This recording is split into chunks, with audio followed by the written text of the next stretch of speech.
So 302 players fight their way all the way down to 2 players, and indeed fight their way all the way down to the best of 1, as we are 1 game all in this decider.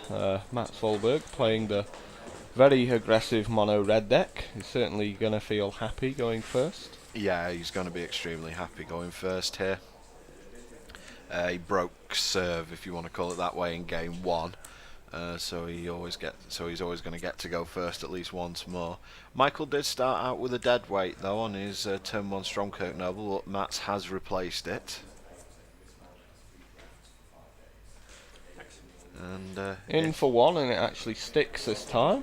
It's been quite a rarity. We're going to see a land and a Boros Reckoner here. Yeah.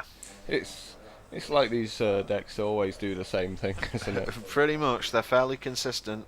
One of the biggest advantages of playing a mono red deck. So Michael needs to go land Lingering Souls, but doesn't. Warp Physique on the Boros Reckoner. He's going to take that out first. Has he got a Liliana of the Veil there? Looks like he does. Does he have a 3rd land? Yep.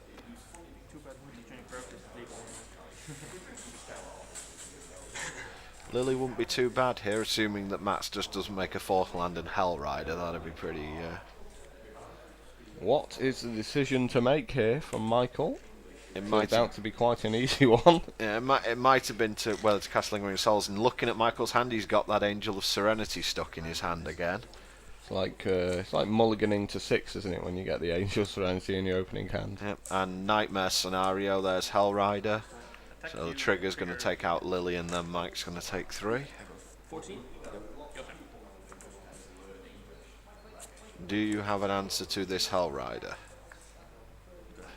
That is not the correct answer if you're a control deck in this situation. Well, Michael's missed his 4th land there, so Matt's probably realises he can end this quite quickly now. Yeah, he's just got to try and apply some kind of pressure.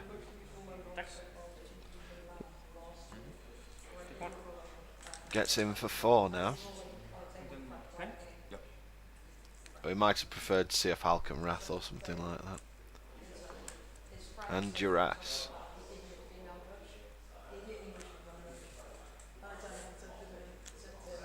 Mats was very eager to take those cards off him there. Yeah, he was. He almost kind of snatched them out of his hand. Give me that! Yeah. I think we see Supreme Verdict and Azorius Charm in Michael's hand there, so... I mean, taking the card isn't as important as actually just being able to look at his hand at this point and actually being able to formulate a game plan. Yeah, I mean, Mats knows that Michael's now pretty much on a 2-card hand because the Angel of Serenity is not doing anything for a very long period of time. So obviously the Supreme Verdict goes away. Yeah. That might be Aetherling as well, it's in Michael's hand. If that's the case, he's got 2 completely dead cards in hand. And Mats is just going to... Well, he's just going to Duress again, but although I was going to say he's just going to drop his Guts at this point, if he does have Guts in his hand to drop. Yeah, he might just have a fistful of Duresses and hoping to ride the Hell Rider pretty much.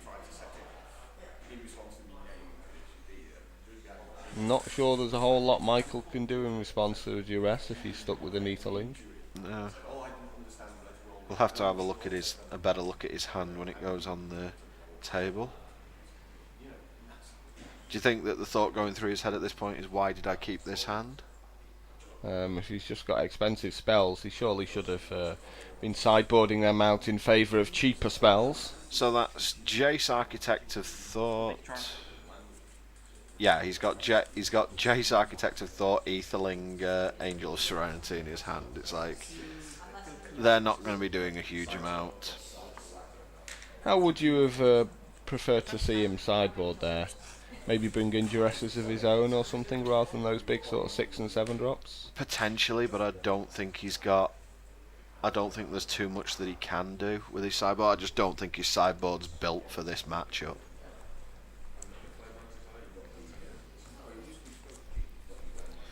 And so 2 skull cracks, so...